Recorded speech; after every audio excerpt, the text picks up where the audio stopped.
I expect this to be the loudest it's ever been inside a stadium. And then we'll see. Will he be the gracious one who says, like John Paul when he forgave I think it was his assassin? Will Trump say, let's forgive this and move on? Trump's given a speech calling for unity, Thomas, but there is a blame game going on. Where do you stand on that? How did we get to this situation? Is this something that periodically has happened in American history to all sorts of politicians, or do you think this is a moment that's reflective of something else?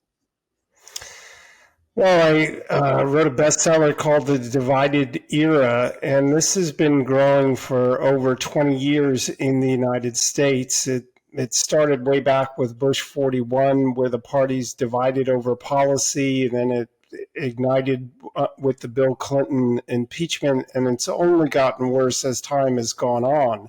So this has been coming on for 30 years now, and it's reaching a fever pitch with the rhetoric and the historical norm that the higher the stakes, the greater the division. So it's not a sudden thing. It's been building. The question is whether there's going to be a particular leader who will break the trend. And that leader probably isn't Donald Trump, is it? Because the rhetoric that you're talking about, the polarization that you're talking about, he's been at the forefront of that for the last 10 years himself.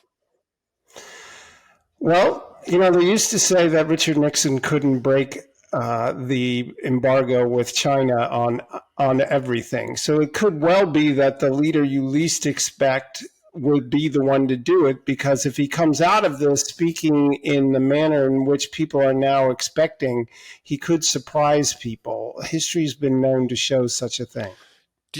How much do you think the Democrats, do you think this is a partisan issue at all in terms of how we got here? How much do you put the blame on the Democrats? Yeah. Well, look, it's both parties. But the Democrats' language towards Trump, actually using words like putting a bullseye on him, or Representative Goldman said eliminate him. Someone else, Reid Hoffman, used the word martyr. Those are words that Trump hasn't been using. Look, I've long been a proponent to tell Trump to just go positive and almost ignore Joe Biden.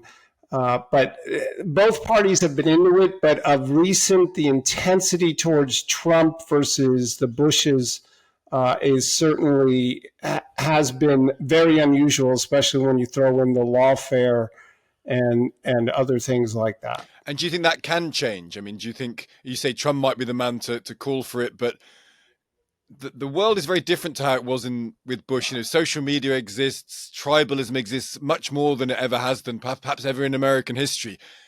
Is it possible to reduce temperature, do you think, or does temperature stay hot? I don't think it's greater than in American history. The Civil War was clearly the worst of it. At the end of the 1800s, you actually had 2 assassinations. So we have had it worse, but you make a very good point about the internet and social media. So it's going to take a sustained effort. But I think sometimes when things go too far, and clearly they have now, there is that opportunity. And it's completely up to these leaders. Look, centuries ago, millennia ago, Stalin broke the fever that was gripping ancient Greek democracy. So will this be the new Stalin? The opportunity's there, but the underlying reason for our divisions, which in America, government and regulations are nearly 40% of the economy, and there's so much at stake, and the Democrats want to spend it somewhere, the Republicans want to spend it the other way, and that is a ripe field for division. We'll see again whether Trump, certainly Biden won't be able to break it. I don't know who the next Democrat who will take their party lead will be, but we'll see if Trump can do it. On the pure politics of it, that moment where, a horrendous incident happens, someone dies, we shouldn't forget the guy dying defending his daughters. Chaos everywhere. Trump did seize that moment. There are a million ways he could have left that stage, and he recognized the showman that he is, but it's a brave moment as well to stand up and shout, fight, and raise the fist.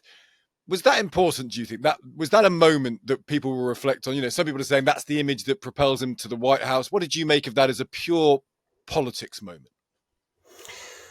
Well, everything happens in context, and the context of this current debate is that there's two older gentlemen than usual, and one of them is said to be not up to the job, and another one, despite getting shot at, raises his hand and says essentially, fight on. So I think in that context, it demonstrated to Americans who's the virile one and who isn't.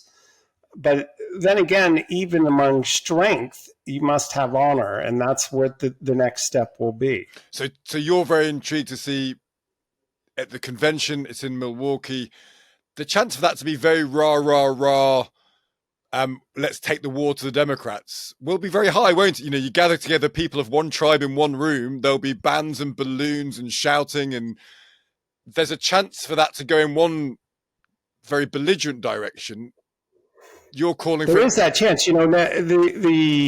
Sadly, these things have happened in America before, but Reagan, when it happened to Reagan, he wasn't in the middle of a campaign, and it was months before he actually spoke to America when he went before Congress.